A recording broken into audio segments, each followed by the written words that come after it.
Jai Mata Di friends. Today we are going to discuss the second tale told by Geoffrey Chaucer in the series of Canterbury Tales. That is the tale of Malaby. So friends, please first of all subscribe the channel, and as I told you, Geoffrey Chaucer as a pilgrim write down two tales, one in poem form and second one is prose form, and here this tale is in prose form, the tale of Malaby. So Geoffrey Chaucer begins a story about Sir Thopas, but is soon interrupted by the host, as I told you in the earlier video of the tale of sir Thopas. जैसा कि मैंने बताया था कि उसमें Geoffrey चौसर को रोका गया था, होस्ट के द्वारा इंटरप्ट किया गया था, who claims that he is tired of the jingling rhymes and wants Chaucer to tell a little something in prose, and here Chaucer complies with the story of Malaby. Okay. This is a tale about Malaby. एक Malaby है, एक man है, उसके बारे में ये story है. एक पावरफुल रूलर है whose enemies attack his family, means जो बर्गलर्स हैं, जो इसी मतलब सैंड में बैठे हुए थे कि कब वो उसकी फैमिली पे अटैक करें. तो उसकी फैमिली पे अटैक करते हैं उसके एब्सेंस में. When deciding whether to declare war on his enemies, Prudence his wife advise him to remain merciful in a model of Christian forbearance and forgiveness. और हम इस टेल में ये देखेंगे कि उसकी वाइफ जो है, उसके मतलब उसकी वाइफ और उसकी डॉटर पे जो अटैक हुआ था, मैलेबी की वाइफ जो है वो प्रूडेंस है और बेटी जो है सोफी है. तो उसने मतलब रिवेंज लेने की सोची थी, लेकिन यहाँ पे जो उसकी वाइफ प्रूडेंस है उसने कहा था कि आप मर्सीफुल रहो, जो सब कुछ भगवान पे छोड़ दो. जिस तरीके से क्रिश्चियन में फॉरबियरेंस होता है, धैर्य, सहनशीलता और फॉरगिवनेस होती है, उस तरीके से कि मतलब हम उसको फॉरगिव कर देते हैं. लेकिन फ्रेंड्स, इसी तरीके से हम ये देखेंगे कि ये जो टेल है इसमें अगर हम मोरल देखते हैं तो वही है कि इसमें a model of Christian forbearance and forgiveness, कि एक मतलब किसी चीज़ में हम फॉरगिव करते हैं, हम किसी को माफ़ करते हैं, तो वो जो मॉरल वैल्यू है वो इसमें हमें सीखने को मिलेगी.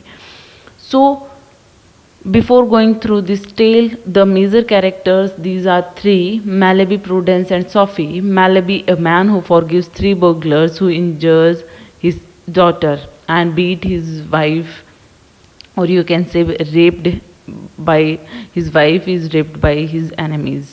So Prudence, ये मैलेबी की वाइफ हैं, and she is raped or beaten by his enemies but wishes to grant them mercy. लेकिन इसके साथ जो हुआ उसके बावजूद भी वो मर्सी के लिए कह रही थी अपने हस्बैंड को कि तुम अपने एनिमीज़ पे रहम करो और उन्हें माफ़ कर दो. सोफ़ी जो है उनकी यंग डॉटर है मैलेबी की और प्रूडेंस की. She is left for dead by his enemies when they wound her in 5 places. 5 जगह पे, मतलब हाथ, पैर, मुंह, नाक, कान, इन सब जगह पे उसको इंजर किया था, मतलब वुंड किया था.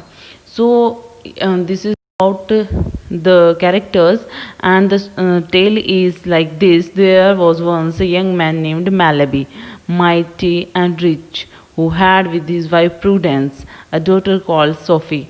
As I told you, there is a young man था, Malaby नाम का एक young man था, उसकी वाइफ थी Prudence, और मतलब उनकी जो डॉटर थी वो थी सोफी. तो इस तरीके से one day he took a walk into the field, leaving his wife and daughter inside his house, means in his absence. His daughter and his wife are alone at the home.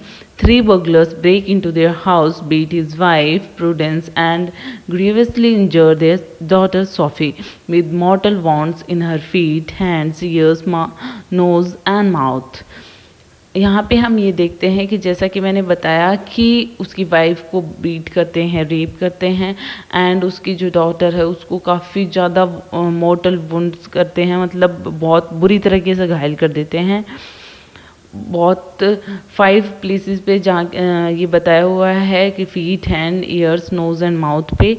Van Malaby return and saw that what had happened, he was like a madman, tearing his clothes, weeping and crying.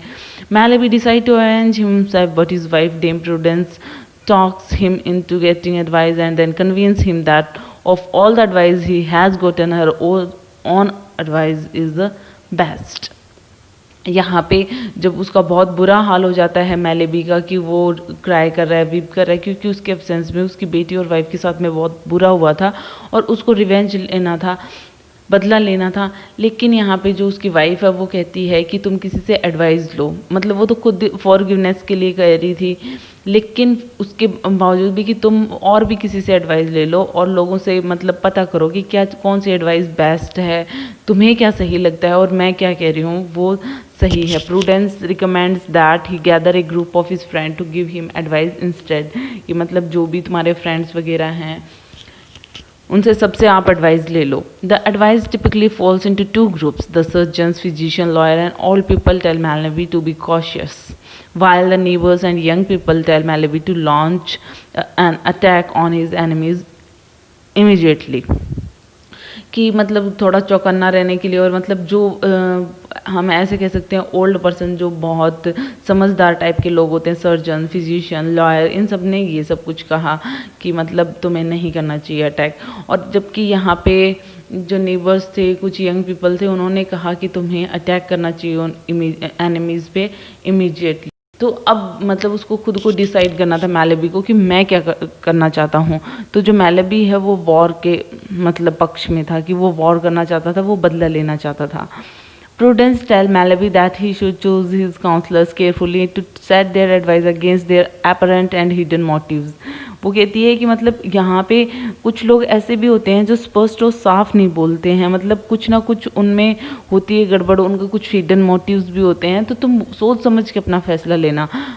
उसकी wife ऐसे कहती है, Malaby की wife. Prudence then at length goes through all of the advice that Malaby has been given and shows him that open war is not an good option, a good option for a variety of moral, ethical and practical reasons.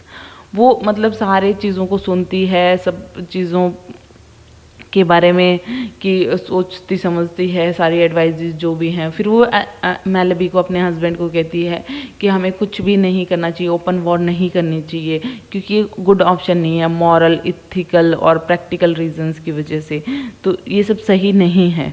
Prudence interprets Sophie's injuries as damage caused by a man's vulnerability to the world, the flesh and the evil.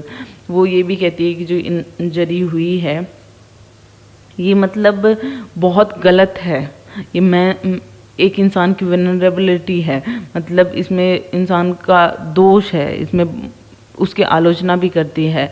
लेकिन she says that a negotiated peace followed by leaving everything to God's grace and forgiveness is the best path.